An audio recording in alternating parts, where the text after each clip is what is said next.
ये लोकतांत्रिक देश है और हर व्यक्ति को अपनी बात कहने का और अपनी तरीके से सरकार का विरोध प्रकट करने का अधिकार है।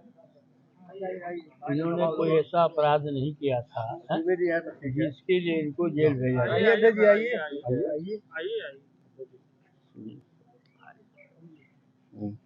ये जो है प्रदेश के मुख्यमंत्री योगी आदित्यनाथ का जिला है। यहाँ पर रहने वाले लोग वो चाहते हैं कि हमारे ही कहने पर सोएं, हमारे ही कहने पर उठें, हमारे ही कहने पर चलें, हम जो कहते हैं वही बोलें।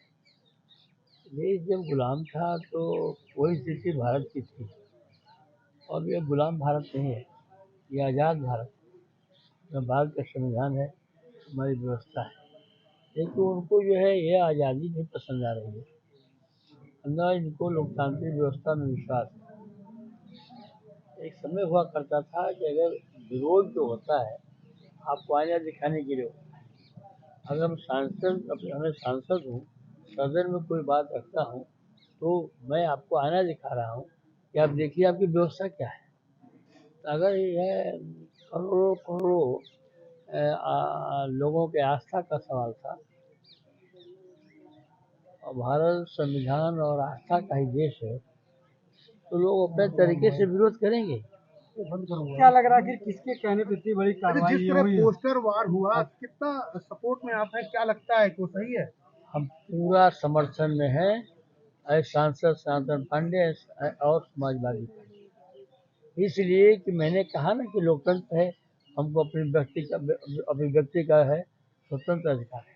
अच्छा, आपने ब्राह्मणों के साथ बैठक की, क्या बैठक में क्या कुछ दिशा निर्देश दिए? क्या लगता है इस सरकार में ब्राह्मणों का उत्पीड़न हुआ? समाजवादी पार्टी के इस मंडल के चारों अध्यक्ष, हमारे पूर्व मंत्री, पूर्व विधायक, सबके साथ ये बैठक, क्योंकि आज के तारीख में पूरे उत्तर प्रदेश में सबसे अधिक कोई परेशान है वो है ब्राह्मण। जितने काउंटर हुए हैं उसमें से सबसे अधिक मुसलमानों काउंटर है, तो दूसरे नंबर पर जो हाफ काउंटर है, जो पूर्ण काउंटर है, वो ब्राह्मणों का ही है। तो ब्राह्मण अपने को ठगा महसूस कर रहा है। ब्राह्मण बड़ी ईमानदारी से जो है 2014 में केंद्र की सरकार को लाने का काम किया था और 14 में ब्राह्मण ने वोट दिया, 19 में भी वोट दिया, 22 में भी दिया और 24 में देने के बाद।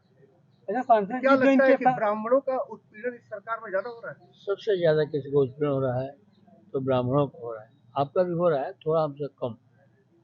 पत्रकार साथी, अब लोकतंत्र के चौथे स्तंभ में आपका भी आपके ऊपर अत्याचार हो रहा है। सांसद जी, थोड़ा हमारे ऊपर कम।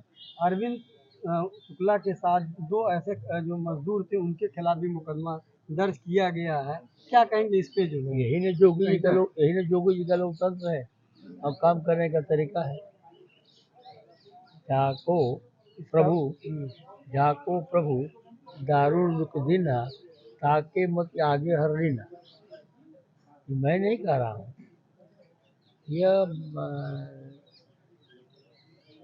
हमारे जो शास्त्रों में है, चाहे जो हमारा रामायण हमारे आदर्श है, उसके हर पत्ती पर एक पूरा जीवन बीत सकता है और एक पत्ती पर सभी लोग सहने काम करते हैं। तो रामायण में क्या गए थे दोनों को। तो अभी अरविंद शुक्ला से मिले आप, क्या स्थिति, क्या उन्होंने बताया अंदर? ये जो रात की जितनी घटनाएं हुई है, यहाँ ले जाना, उस थाने ले जाना, उस गाड़ी में बैठाना, अपनी छोटी गाड़ी में बैठाना, तो हमको लग रहा था कि वो रात जो है इनके जीवन का अंतिम रात के रूप में रहा होगा। बिना गुनाह का इस तरह से घुमाना और प्रशासन के बल पर दहशत पैदा करना, उस समय जरूर दहशत में होगी, लेकिन आज जो है उनका अंदर जो प्रेरणा है, उनका जो विश्वास है वो डिगा नहीं। अच्छा, मैं इसके शुक्ला जी बहुत बहुत बधाई देना चाहता हूँ। नेताजी 2027 करीब आ रहा है, क्या लगता है कि क्या रणनीति आप लोग की होगी ब्राह्मण के करने के लिए, और क्या कुछ अलग रणनीति बना रहे हैं? देखिए, ब्राह्मण कोई अलग से नहीं आया है।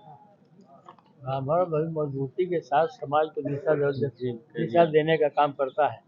ब्राह्मण कभी राज सत्ता के लिए लोलुप नहीं हुआ। अगर चाणक्य ने जो है आज़ादी दिलाई और चाणक्य ने जो है उन्होंने अपने के राज सत्ता नहीं मांगा, रास्ते में भटकते हुए, जंगल में भटकते हुए उन्होंने सत्ता देने का काम किया। ब्राह्मण कभी जो है किसी राजा को धोखा देने का काम नहीं किया है, अब विचार अपना रखने का काम करता है। लेकिन आज जो है इस स्वतंत्रता को भी समाप्त किया जा रहा है।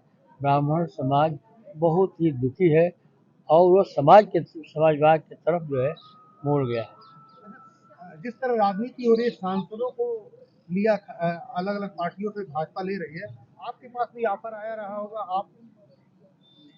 आपका कहना सही है कि जिस तरह से सांसदों की खरीद फरोख्त हो रही है उसमें आपको भी ऑफर आया होगा। पहले तो मैं जरूर बता देना चाहता हूँ कि जो राम मंदिर में चोरी हुई है चंदे की और मंदिर निर्माण में दिए हुए दान को ये लोग चुराने का काम किए हैं, इनका वो धन अब प्लस इनकी सरकार की पूरी ताकत, भारतीय जनता पार्टी के लोग ये सनातन पाड़े को नहीं कर सकते हैं। न सनातन पाड़े मरता है, न कोई मार सकता है। सनातन हमारी संस्कृति है, संस्कृति कभी भी समाप्त नहीं होती है। कि मैं इस वचन को सनातन पाड़े सांसद आपके साथ रखने का काम कर रहा हूँ। क्या लगता है कि जिस तरीके से अभी तक भाजपा की सरकार ब्राह्मणों के साथ इस तरीके से व्यवहार कर रही है, क्या लगता है कि 27 में कुर्सी खतरे में आ सकती है? 27 में भगवान चाहेगा तो उससे पहले भी जा सकते हैं, ये तो भगवान जानता है। ये प्रेरणा भगवान ने दिया अखिलेश यादव जी को कि ट्वीट करो।